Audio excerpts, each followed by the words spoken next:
The preparation is in the books for this Denver Broncos football team as they now set their focus on traveling to Kansas City to take on the Chiefs on Sunday Night Football. What is it that the Denver Broncos have to do if they're going to come out of Kansas City with a win on Sunday Night Football from an offense and defensive perspective? Sayre, Bedinger, myself, we break that down and much more on today's brand new episode, Locked on Broncos. You are Locked on Broncos, your daily Denver Broncos podcast. Part of the Locked On Podcast Network. Your team every day. What's up, Broncos country? Welcome back into a brand new episode of Locked On Broncos, your daily Denver Broncos podcast here on the Locked On NFL Network, your team every day from the South Stands to the end zone. I'm your host, as always, Cody Roark, joined alongside by co-host Sayre Bedinger. Both of us cover the Broncos for the Locked On Network and 9 News. Sayre, my friend, hey, it's great to see you as always. This is always our fun episode of the week. I mean, I have fun doing every episode, but I feel like we're going to get into the nitty-gritty, the details about how the Broncos can win this Sunday against Kansas City. Man, I'm ready for it. How you doing, my friend? Doing great, Cody. Super good day here. And you know what? The optimism is at its highest today. This is the last episode of the week before the actual game, right? So, I mean, we get optimism is at its peak. It's like, okay, I mean, maybe we've convinced ourselves that we can do this, and all those analytics and all the different things that we're going to talk about and how the Broncos can win this game against Kansas City. It's about to come to a head. And I can't wait to watch this game, man. I can't wait to engage with Broncos country, all the listeners. Thank you for listening. And it's going to be a lot of fun, man. I'm looking forward to it. Finally, a Sunday night game.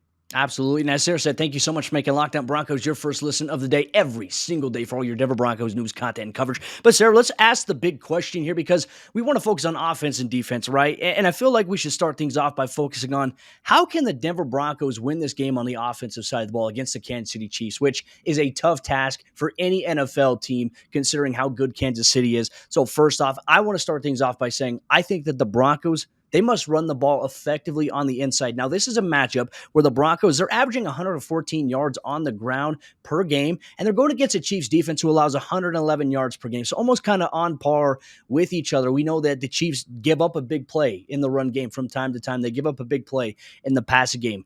This is going to be a critical factor. But, Sayre, the main question I have for you here as we focus on the offense side of the ball in terms of running the ball inside or even on the outside, how can the Broncos neutralize the impact of Chris Jones, who has 6.5 sacks on the season? Obviously, his breakout game was a couple of games ago against the Cowboys, but more importantly, he's moved back inside. He's a disruptor. How can the Broncos try to neutralize his impact?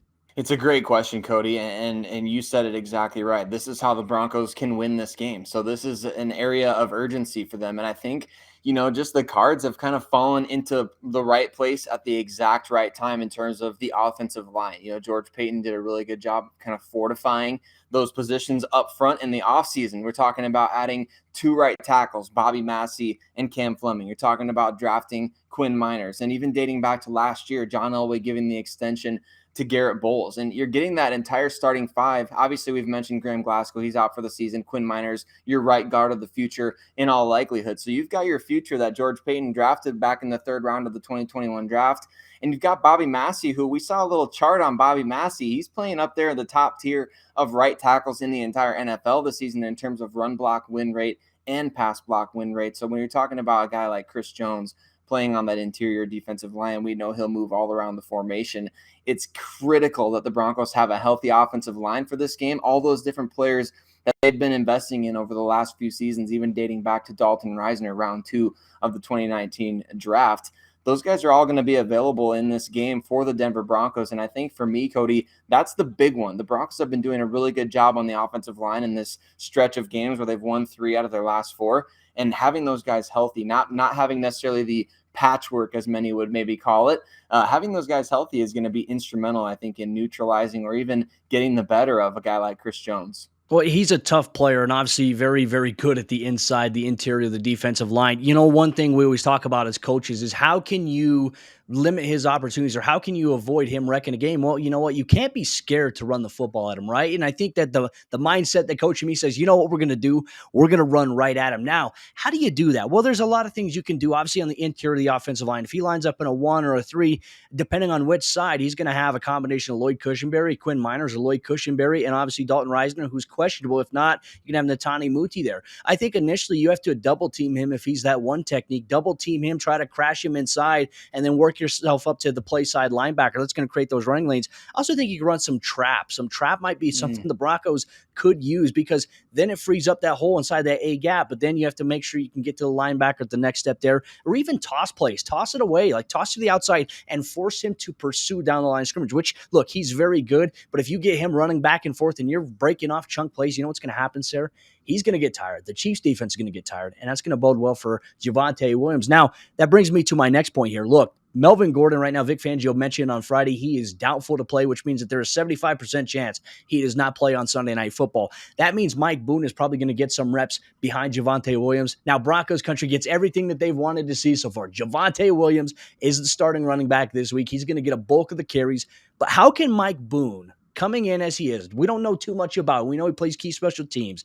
How can he come in on the offensive side of the ball and maybe provide an impact for the Broncos offense with Melvin Gordon potentially being out? Well, this is exactly why you go out and acquire a guy like that, right, Cody? For this exact reason, if Melvin Gordon has to miss time, if Javonte Williams has to miss time. And like you said, we really haven't seen anything at all from Mike Boone this season. Dating back to training camp, I think it was right before and leading up to those Vikings practices where Boone actually got injured, ironically, against his former team, right?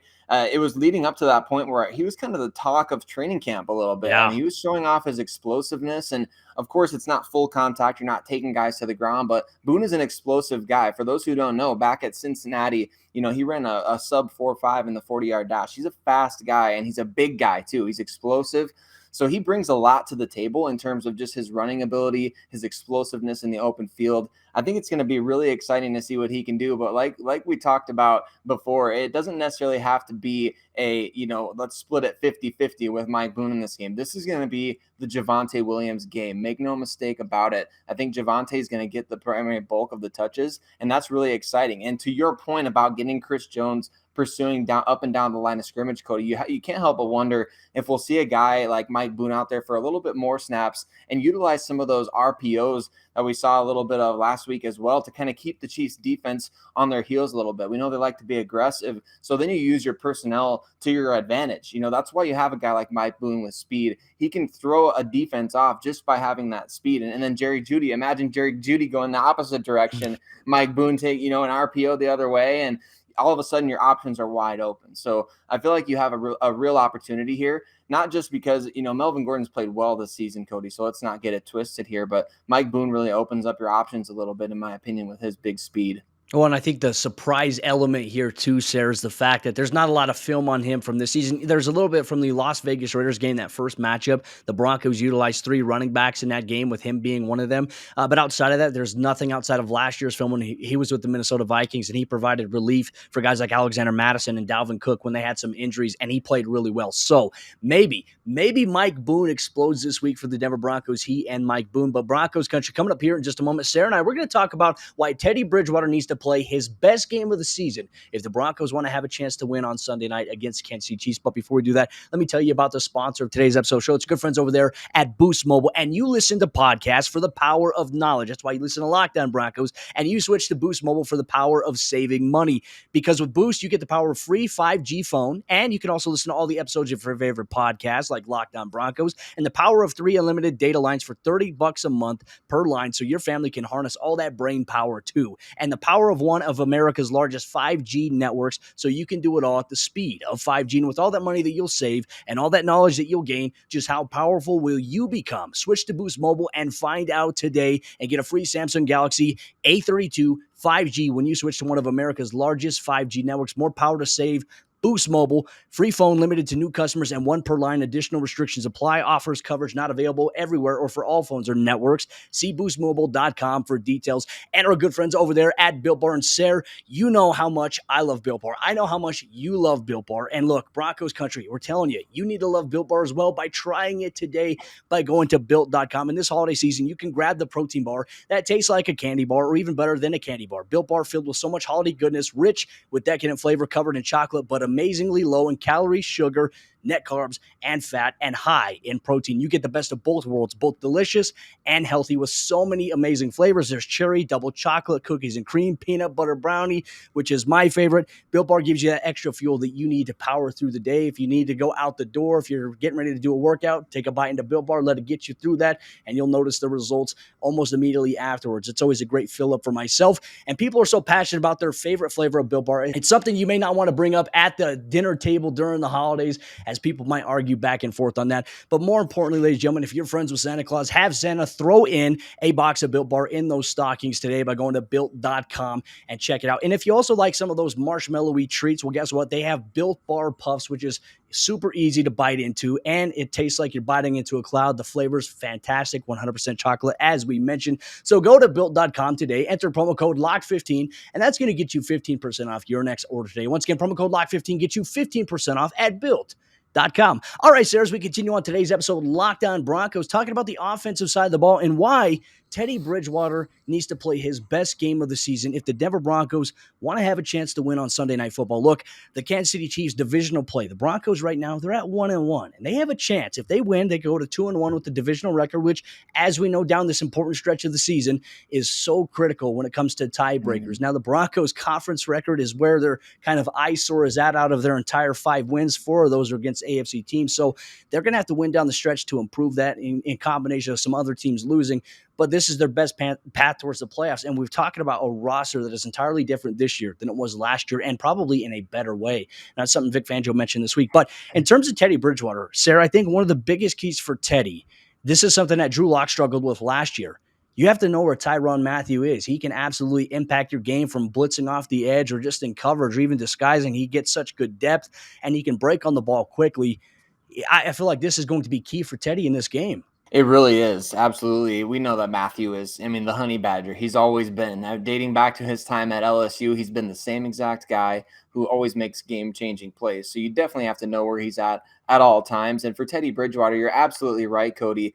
This is the most important game, I would argue, almost, and this is going to seem maybe crazy to say, I feel like this might be the most important game of his entire NFL career up to this point. And I think that's maybe a little bit of hyperbole, but the more that I think about this is it's the stakes are high, right?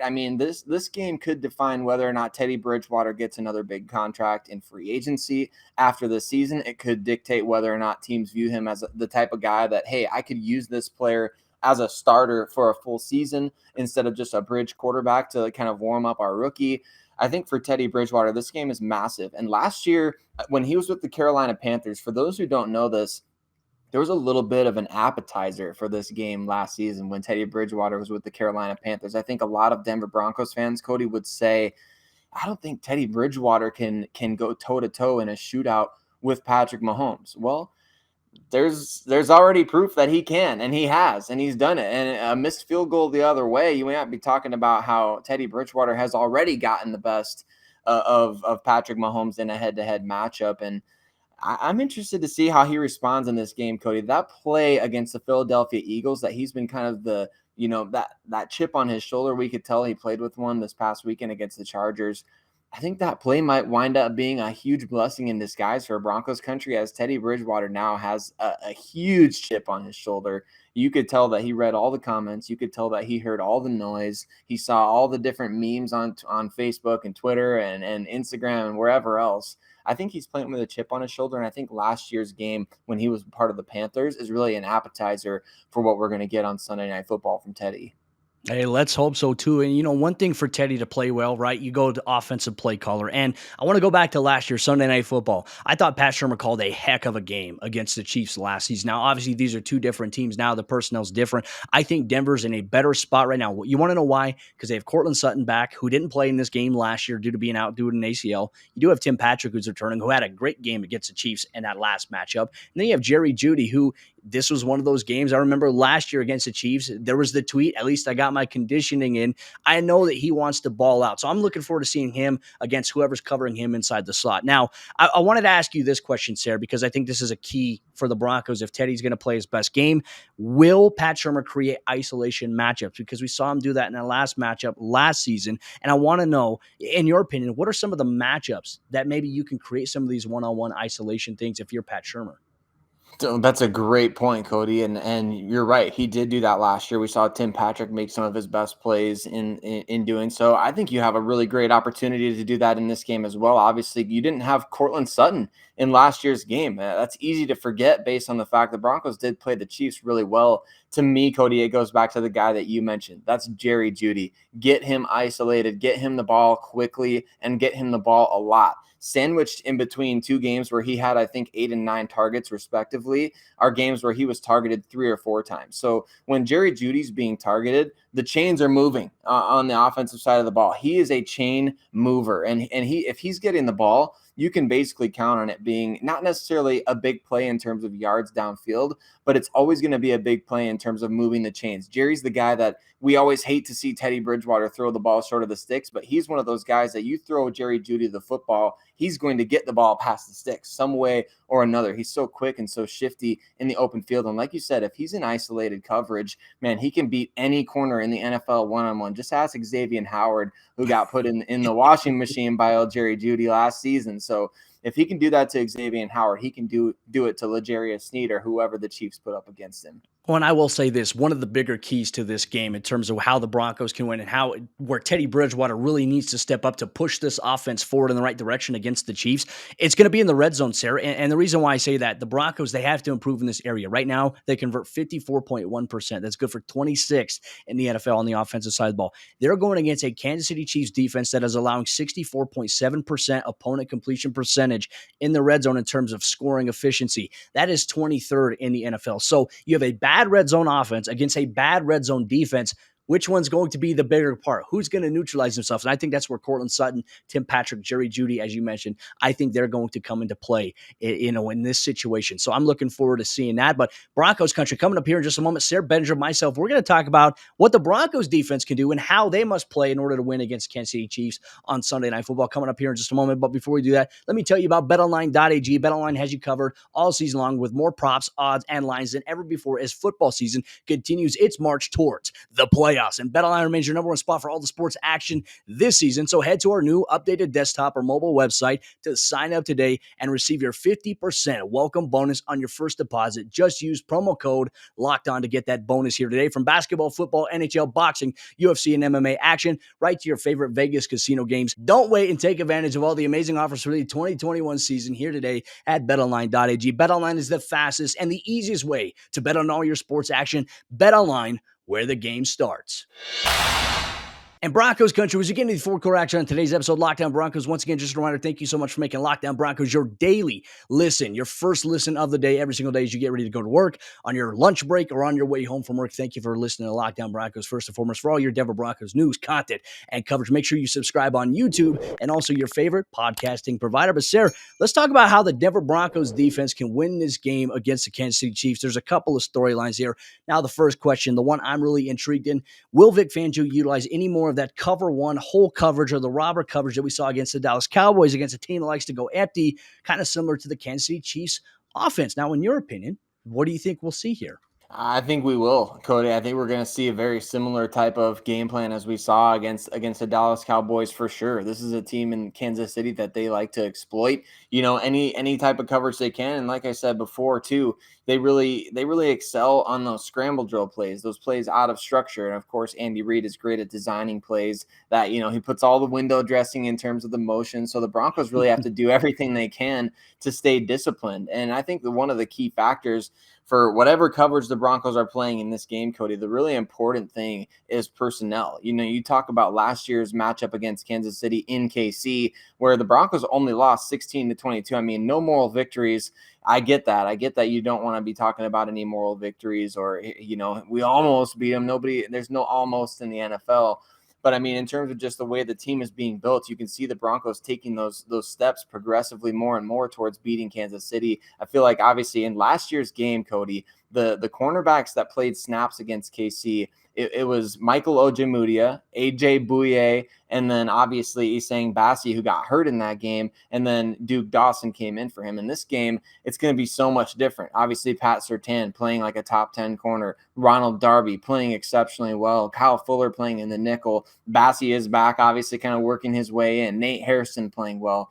So you're so much better in the secondary than you were last season. And the Broncos played Pat Mahomes pretty well. I mean, 22 points for the Chiefs is a good game for your defense. So I feel like Fantastic. whatever they did scheme wise last year or against the Cowboys, now you're doing it with way better players. Well, I think you always have to account for, right, where is number 87, right? We're talking about Travis Kelce. And so when we bring up hole coverage, I think this is important. So Broncos fans, I want you to visualize this for a second. If you're watching us or if you're listening to us here, this is something to look forward to on Sunday. When the Chiefs come out in a trips formation, let's say it's trips to the left or to the right side. I really want you to key one of those safeties. It's probably going to be, so for example, if it's trips to the right side and if Justin Simmons is lined up to the trip side, I want you to keep your eye on Kareem Jackson or Caden Stearns, right? They might rotate these guys in and out. Kareem's coming off that neck injury, but I want you to watch what that backside safety away from the trips formation does. When you see that, he's going to be looking at the number 3 wide receiver once the ball is snapped. He's going to track downfield, and if that guy's coming across number 3 or number 2, anybody that comes across, he's going to pick it up. So I want you to really key in on that. When the Chiefs come out in trips, what are the Broncos' backside safety away from the trips formation? What does he do? Also, where is number 87 located at? Is he on the trip side? Is he away from the trip side? And that's where I want you to look at guys like Baron Browning, Kenny Young a little bit. See what those guys do, because if those guys drop back and they try to locate and they open up and their eyes go to him, they're playing that hole, they're playing that robber coverage. So keep an eye on that. That's something visually I want you to see here, Broncos country. But now I want to get into something else, Sarah, and this may be a little bit of a bold kind of take here. And I don't want to sound like it's too bold, but I really believe that for the Broncos to win this game, another element on the defensive side of the ball, Jonathan Cooper and Malik Reed must have career days as pass rushers against this offensive line. And the reason I say that, you want to cause disruption. I'm not saying that you got to come out and you got to get 5 sacks each. I mean, that's super unrealistic. But if you can sack Patrick Mahomes at least 3 times in a game, look, you can fluster him a little bit because he's not used to really being sacked that much.